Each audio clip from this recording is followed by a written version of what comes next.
Kind of like my magnum opus for this whole course. The menu I prepared today is actually kind of special to me. So what I wanted to do with this menu is really bring back what I experienced as a kid tasting food. And something funny happens when you go deeper and deeper into a field is that you start to get a little numb to things, right? Things just don't excite you as much, right?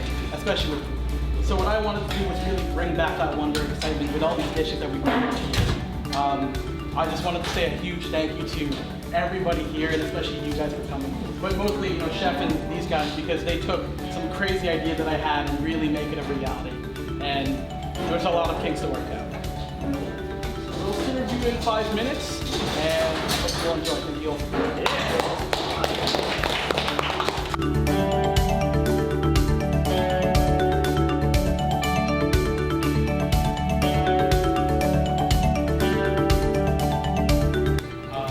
Kid, I'd eat lollipops, popsicles, and they would always melt, and I'd wonder what would happen if taste is foul, don't do it. But that's really the inspiration of this dish. Hope you guys like it.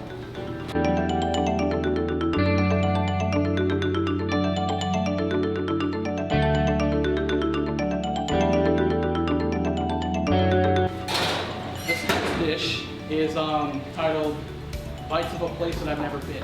So my mom and dad are actually here. My dad's from Jamaica and my mom's from the Philippines. They both met here, and I was born here, right? What's interesting though is by having that background, I was brought up to taste a lot of flavors that weren't from around here. And I'm sure a lot of people who grew up in Canada, especially here, could really relate. I mean, Toronto's amazing because it's like the mixing bowl of the world. You can walk a block and pass like 5 different cuisines, all mom and pop restaurants, which is really cool. So I grew up with, Asian flavors, Filipino, Jamaican flavors, but they're from places I've never visited before, which is the weirdest thing, right? The one with the bun, it's just a traditional steamed bun, right? The one in the meat is actually a wonton soup bun. Sorry, a wonton soup dumpling, encased in some pork. Now, when I was a kid, we would always have this wonton soup at my family gatherings. And there's not many regrets I have in life, but honestly, one of them is not knowing or never asking my grandfather how to make that soup. When he passed away, the soup was still there, it just wasn't as good. And it's gotten to this point now where if I tried to recreate it, I don't really think I could. I don't think I could remember what it tasted like and really hone in on it. But this is really an homage to him. It's a tribute to him. It's my take on wonton soup.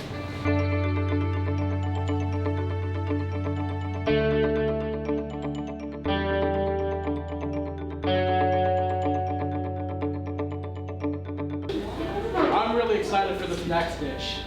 I mean, I don't know about you guys, but I have a love-hate relationship with chicken nuggets.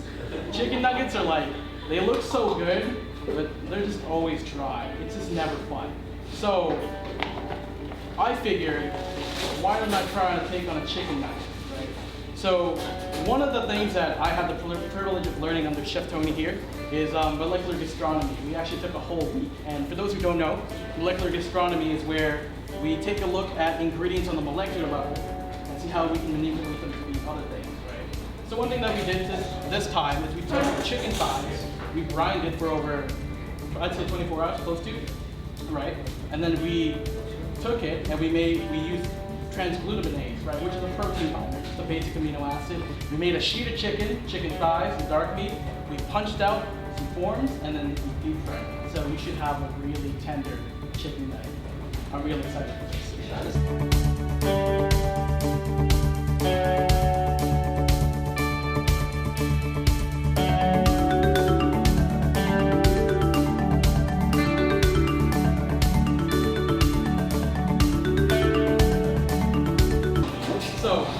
when I was a kid, the worst thing you could do was get an ice cream cone and drop it. Because you would never get enough. You would just look at it and you'd have to walk away. And it's so funny that I say this to my parents right here beside me. So the idea of this dish is exactly what it's titled, the Forbidden Cone. We're taking a basic ice cream cone, deconstructing it, making it look like a drop in the ground. And that's pretty much it.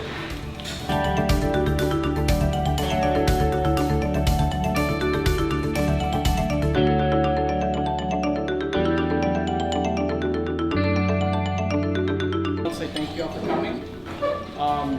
This was a menu that I put together over several weeks, and you know what's funny is that this is really the magnum opus of my program, my 9-month program. I actually only have 1 month left, which I'm really sad because of. I'm gonna miss these guys and this whole environment. So it really means a lot to me that you guys came out here and enjoyed this dessert.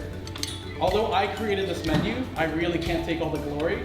It's really Chef Tony and these guys who put in crazy amount of work, even helped stay after class a couple hours to really get us ahead.